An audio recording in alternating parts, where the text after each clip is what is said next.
Good afternoon, my dear brothers and sisters. One of the essential needs of the body to be healthy is sleep. And it is said that we need at least 8 hours of sleep. Not 8 hours per week, but 8 hours per day. And how many of us here are able to get 8 hours of sleep every day? I don't think many of us do have 8 hours of sleep.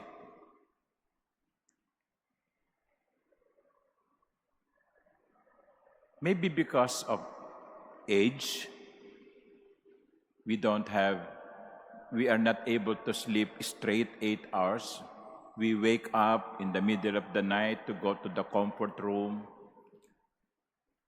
That is my experience as a personal sharing. I don't remember the time that I was able to sleep 8 hours a day straight. Wala sa akin yung mga melatonin na yan no? Okay. Maybe because of age. I am 65 and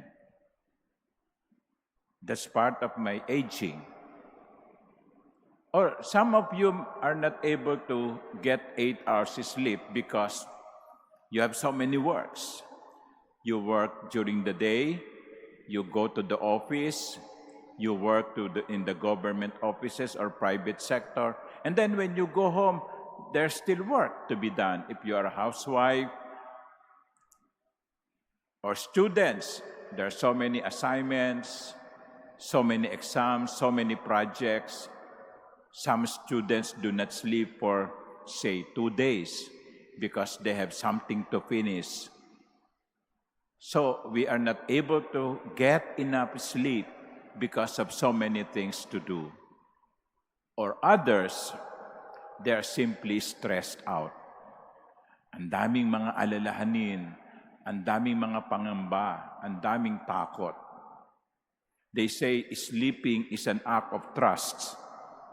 So when you are able to sleep, you are comfortable with your surrounding, you are comfortable with the people around you. You trust them. That's why you can sleep. That's why babies can sleep 16 hours a day because they have no worries and they know that there are people around them trusting them and loving them, or they can trust and love them. So there are so many reasons why we do not get enough sleep. But we are being reminded we need enough sleep. You know, prisoners are being tortured in prison, by depriving them of sleep. Pag nakakatulog, bobombahin ng tubig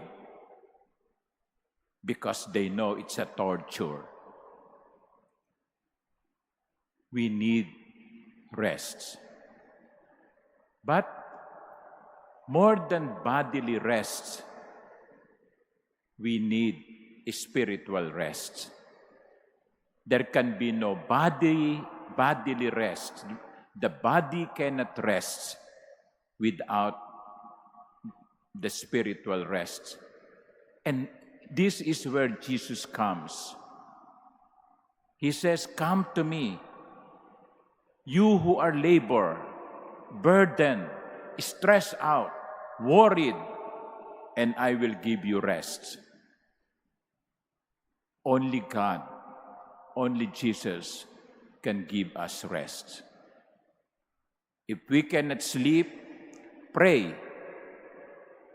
Kahit po makatulog kayo habang nagdarasal, don't feel guilty. If you are worried, pray.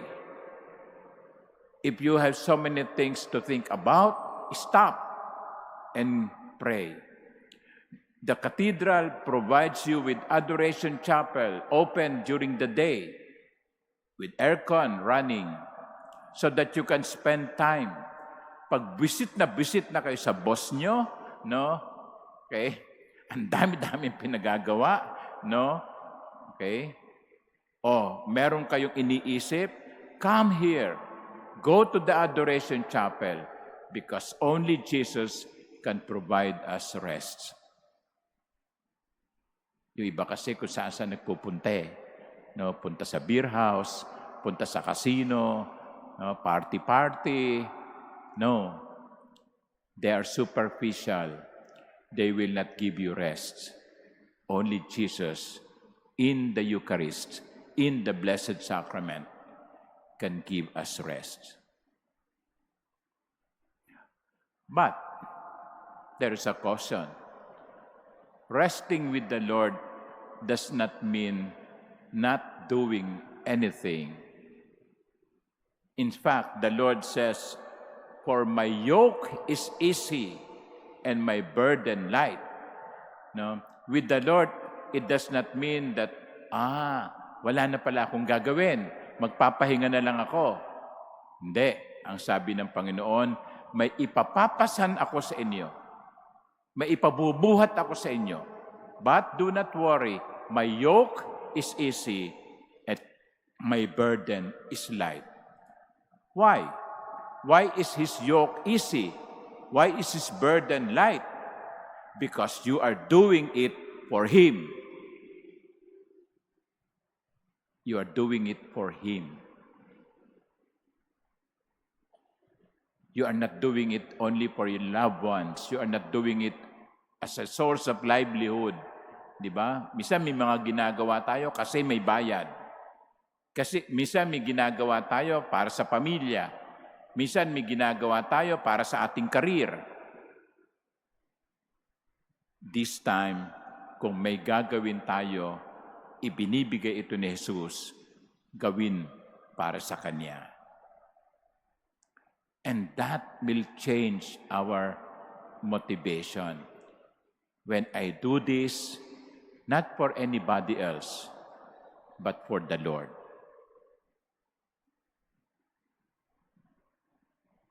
That I will forgive, that is a burden. I will forgive because that is the Lord wants.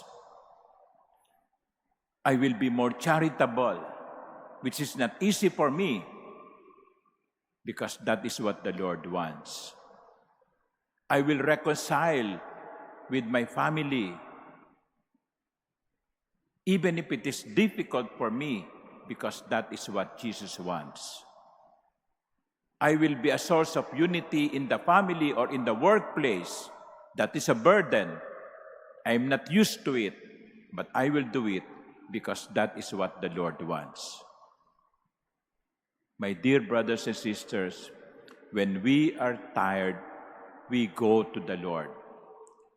But even if we are tired, He will still give us burden. But the burden will be light because it is the Lord that asks us to do it. I do it for Jesus. I think it was St. Augustine who said, if there is toil, the toil is loved.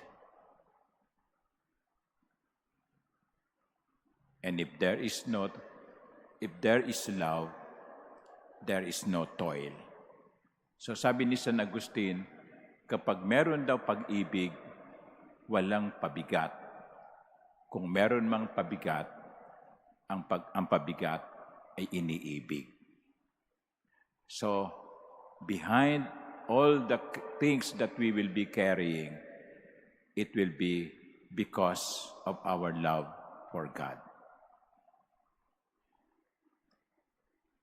Review your life and see when are the moments that it becomes a burden when we do something. And when are the moments when something is no longer a burden because the burden is loved. Di ba? Kapag mahal mo ang isang tao, kahit mabigat, ginagawa mo. Kahit mahirap, ginagawa mo. Ngayon, kung si Jesus ang nag-uutos, gagawin mo sapagkat mahal mo si Jesus. Let us pray for one another. Let us pray for those who are having burdens in their life. May they find the rest in Jesus.